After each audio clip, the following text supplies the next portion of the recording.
Hello, my fellow comic book collectors. It's Alan, the Comic Collector Geek, and this is part 5 of this current unboxing. And there's going to be some cool spec, a little bit under the radar spec, actually, related. Well, the movie's already come out for Superman, but there's still Supergirl in the future, so some of this is related to Supergirl spec. So let's get into it. We're going to start out with a little collection I picked up of Amanda Connor Starfire. So Amanda Connor, if you're not familiar with her, is a really great Good Girl comic artist, and she did Starfire. So these are all Starfire. So we got Starfire number 12. Just a really great, sort of a, for me, it kind of reminds me a little bit of Zerdy and a little bit of something else. I'm not sure, but has a bit of that Zerdy feel to me. We got, so that's Starfire number 12, and we got Starfire number 11. So it's very sexy. As you can see, I feel like it reminds me of Nathan Zerdy, but it's Amanda Connor. And I bought it just because I like Starfire and I like Amanda Connor's art. We got number 10. Is that? I think that's the Tana in the back there. Just a kind of cool alien cover one. And this is number 8. We got with her and Dick Grayson. Lucky guy. So yeah, just a really great cover. And we got number 9. I don't have, it didn't get the complete run, but almost complete run. It was like a deal that a lot that I won. So this is number 9. And we got number 7 with her and Dick Grayson again. Very good booty one, booty cover. And we got number 6. I like how she makes her hair look like fire. It's very interesting. Well, living up to the name Starfire. So yeah, she's a fiery redhead. And then we have number 5. I like this. This is the cover I really liked. It's like, kind of makes like almost like a heart with the dolphin and all the different animals. And it's kind of a great underwater cover as well. This is number 5 of Starfire. Actually, she did a really good job of drawing all the different animals too. All the different fish, I should say. No sharks. Needs a shark. But other than that, should have a shark. But I guess if there's a dolphin, you kind of scare away all the sharks. But definitely a cool one. And that was number 5. Oh, sorry, number 4. And what does it say? The Creature from Below. It's kind of fun. She almost reminds me of something like where, you know, how Johnny Storm always makes the Fantastic Four. Kind of reminds me of that. Like as if Starfire's like zooming around and making like the Fantastic Four. I don't know. Kind of reminds me of that. Okay. Then we have Starfire number 3. And like you can just see the eyes and the mouth of this monster that's behind her. And kind of cute. Maybe mixture of Zerdy and Bruce Timm. Kind of cartoony faces. Maybe that's what it is. I was trying to put it in my mind. What exactly is the mixture? You can tell me in the comments below who you think it's a mixture of, but it kind of reminds me of Bruce Timm-ish because of the cartooniness of it, and Nathan Zerdy in terms of the sexiness of the girls. And then we have Starfire number 1. I'm missing number 2, but definitely on the lookout for that later on. This is, yeah. So that's it. So that was the Starfire series that I picked up. Just a little collection I picked up. Another one that I picked up, and this was just like a impulse buy, I guess. I just thought it was a cool one. I actually bought stuff from this artist directly, but this is Retro Blast by Don Marquez. I don't know how to pronounce his name. But yeah, I just thought I like his art style, and I have a bunch of series that he did that are really cool. So this is called Retro Blast, and it's a lot of good girl art covers, so I like his style. So I just saw this one. It was one that I didn't have, so I was like, why not? It was actually really cheap, like $1 or $2. So Retro Blast. Now these next books are kind of under the radar keys. I know they're ones that I think should have more value, and ones that you know, you should keep your eyes out for, because a lot of people won't know what they are. You know, they're cool keys, but as I said, they're a little bit under the radar. This first one is Batman 183, and this one has the go-go checks at the top, and this is actually a really cool key. It's the first, or not the first appearance, but the second appearance of Poison Ivy.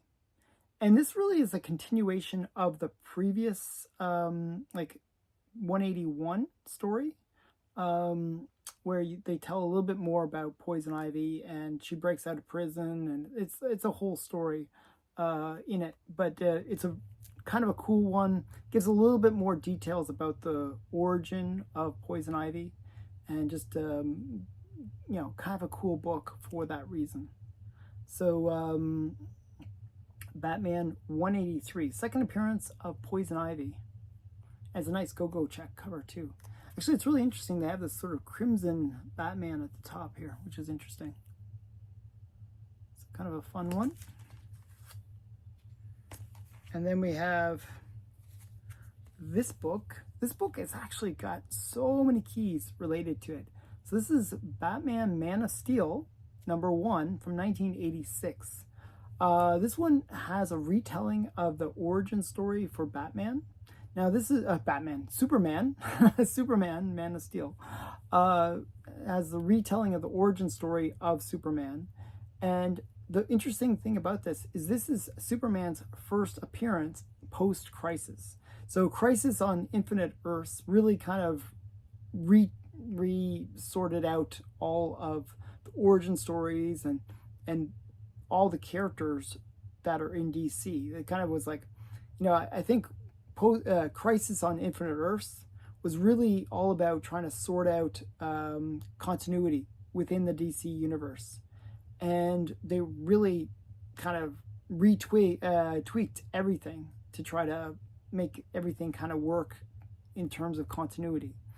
Well, this is the first Superman appearance after all that chaos that they created doing in Crisis on Infinite Earths. So kind of a cool book for that. But this is also a first appearance of Kelix, or Kelix, which is the AI used within the Fortress of Solitude. So if you watch the Superman movie, I think Kelix is in it in terms of the AI. So just kind of a cool one. You know, has like all these key elements to it. So, and it's a very inexpensive book. This is, as I said, pretty under the radar. It's from 1986. It was probably massively printed at the time, but it's one that you can find for $1 or $2, usually in the dollar bins. Okay, now this next one is another under the radar key. Most people, there was another book actually has the same thing as this one that went actually fairly expensive. Now it's kind of gone up a lot, but this one has the same thing, and it's a little bit less expensive. So this is Adventure Comics 259, and technically this is the first appearance of Supergirl, which you're going to be like, no. Action Comics 252 is the first appearance of Supergirl. Well, this one actually has the ad for Supergirl in it. And the interesting thing is, I'll show you it. The interesting thing about this one is the ad is different than the actual what it's advertising. And I'll show you what I mean by that. So here is the ad, and actually tells a lot of the story. So, you know, if Hulk 180 is the first appearance of Wolverine, this is probably even more so a first appearance of Supergirl, because it says, look, here is the heroine thousands of DC readers have been requesting for years. At last, she comes to life in the May issue of Action Comics. And it even says, like, a little bit about her story as well. What is her story? What is the story of her origin? How did she survive the explosion of the planet Krypton? How will she use her powers of flying, X-ray vision, and super strength? Will she be an ally or rival of Superman? And even the word bubbles that you see here, you see there's 2 word bubbles, they are different than what appears on Action 252. And one other big difference between this cover that they're showing, this kind of hinted cover, and Action 252 is she's wearing a red skirt. Now, this same ad appeared in Action 251 and in Superman 129, okay? So there's like multiple placements for this ad. So the ad appeared in several other books. Action 251 has actually gone up quite a lot because people realize, hey, this is kind of a cool little ad in Action 251. Well, this book has yet to go up. But so you can pick it up, still relatively affordable. I mean, it is a 10-cent early Silver Age, Action Comics. So that doesn't make it inexpensive, but it's like $10-20. So it's not huge expense, for mid-grade. This is like a mid-grade copy. But it also has this cool crypto on the cover with a blind Superboy, which is kind of fun too. So if you don't get it for the Supergirl, you can get it for the crypto. So kind of a cool book. Has all those extra little thingies. I like books where there's a lot to them, and there's these kind of secret first appearances. Okay, so that's that one. Let's tape it up again. Okay, and this last book is, now I mentioned when I showed that previous book that that is the first ad appearance of Supergirl. Well, there was, as I said, Superman 129 also has that same ad. The interesting thing, though, is Superman 128 actually has something kind of even more interesting, almost a Supergirl appearance. And I'll show you what I mean by that.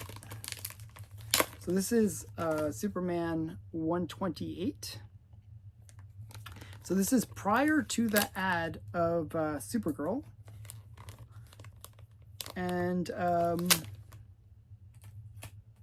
but it is kind of a cool key in a way. It's not listed anywhere as a key. But this is one that actually Steven, when we were trying to figure out where the ad appeared, and Steven actually looked up this book thinking that it was, because we didn't know if it was 129 or 128. So he looked up 128 and to see if it had the ad in it. And it didn't. It didn't. But it did have this story. The Sleeping Beauty of Krypton. And if you look at it, it looks like the origin story of Supergirl. You can see, even has like a Supergirl-like character in it. And it turns out that this is like, it was actually Lois Lane pretending to be Supergirl, but it's basically the Supergirl story with Lois Lane pretending to be Supergirl, which makes it very interesting. It's almost like a like almost like a parody of the actual Supergirl story, just with Lois Lane. And this predates the actual Lois Lane, the actual Supergirl story. So interesting book, almost like a prototype, I would say, of the Supergirl character. So kind of a cool one. Look for this book. It's 128, Superman 128. So just a kind of a fun one. I thought it was an interesting one. Steven and I were like, oh, we got to get that one. It's a cool book.